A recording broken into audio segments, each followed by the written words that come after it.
Emerse Faé, l'entraîneur qui a ressuscité les éléphants de la Côte d'Ivoire. Qui est vraiment cet homme qui fait parler de lui depuis? Emerse Faé, l'ancien international ivoirien, est désormais sur toutes les lèvres. En effet, l'ancien joueur de Nantes a réussi à redynamiser les éléphants après le licenciement de l'entraîneur français Jean-Louis Gasset en raison de résultats désastreux en phase de groupe. Né le 24 janvier 1984 à Nantes des parents ivoiriens. Il a été formé dans le centre de formation du FC Nantes. En 2003, il intègre l'équipe professionnelle du club de la même ville. Dès sa première saison, il a fait 25 apparitions en Ligue 1. Lors de la saison 2007-2008, Faé a été transféré au FC Reading pour environ 2,5 millions de livres sterling, équivalent à environ 3 millions d'euros, faisant de lui le joueur le plus cher que le club ait jamais recruté. Pour la saison 2008-2009, Faé a été prêté à l'OGC de Nice. Il a ensuite été engagé par l'OGC Nice pour la saison 2009-2010. Utilisé principalement au poste de milieu défensif central à Nice. Dans le cadre de l'équipe de France des moins de 17 ans, il a remporté la Coupe du monde de football des moins de 17 ans à Trinidad et Tobago en 2001 et a ensuite été sélectionné à 6 reprises en équipe de France des moins de 17 ans. Faé est d'abord remarqué non seulement pour ses qualités de récupérateur mais aussi pour sa faculté à percer les défenses, balle au pied. Il utilise à merveille sa puissance et crée ainsi des décalages qui peuvent profiter à ses coéquipiers. En fin 2004, il décide de prendre un virage important pour la suite de sa carrière. Non pas en changeant de club, mais en changeant plutôt de pays.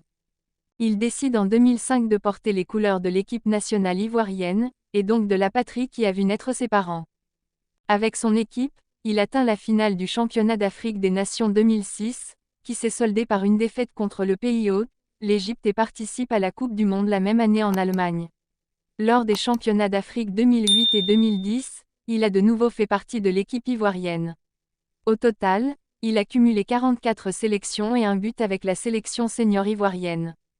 Il met fin à sa carrière de footballeur en février 2012, à l'âge de 27 ans, en raison d'une pathologie de type phlébite persistante dans les jambes qui ne lui permettait plus de pratiquer un sport de compétition.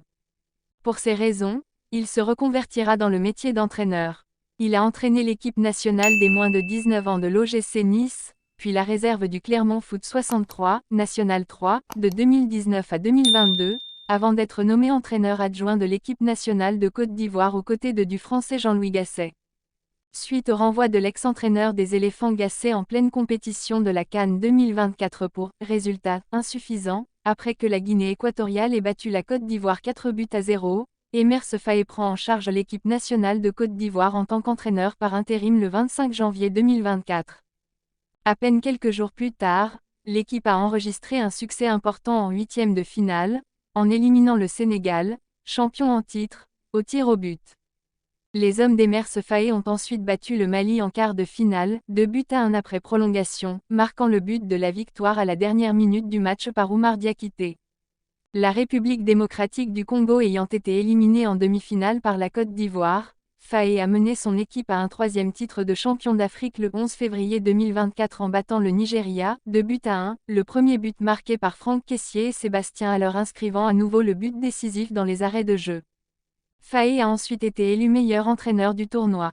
Avec toute cette prouesse en quelques semaines seulement d'activité en tant qu'entraîneur par intérim, le Nantais est devenu le premier entraîneur de l'histoire à remporter une CAN sans avoir été l'entraîneur principal au début du tournoi.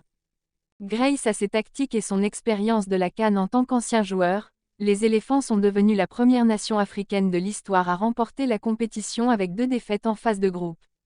Un nouveau record qui donne encore plus de saveur au titre si l'on considère qu'ils ont connu un parcours assez compliqué, dû aux raisons dont vous savez déjà. Le tacticien franco-ivoirien Emerse Faé devient alors, à 40 ans et 18 jours, non seulement le plus jeune entraîneur à remporter une CAN depuis le Français Claude Leroy, qui avait gagné en 1988 avec le Nigeria à l'âge de 40 ans et 50 jours, mais aussi l'entraîneur le plus performant à remporter une Coupe du Monde. C'était tout pour cette petite biographie mes insiders. Que pensez-vous de Faé? Mérite-t-il d'être l'entraîneur de l'équipe nationale ivoirienne? Laissez votre avis en commentaire et n'oubliez pas de liker et partager la vidéo. On se retrouve à la prochaine fois pour une nouvelle vidéo. Jusqu'à là, portez-vous bien.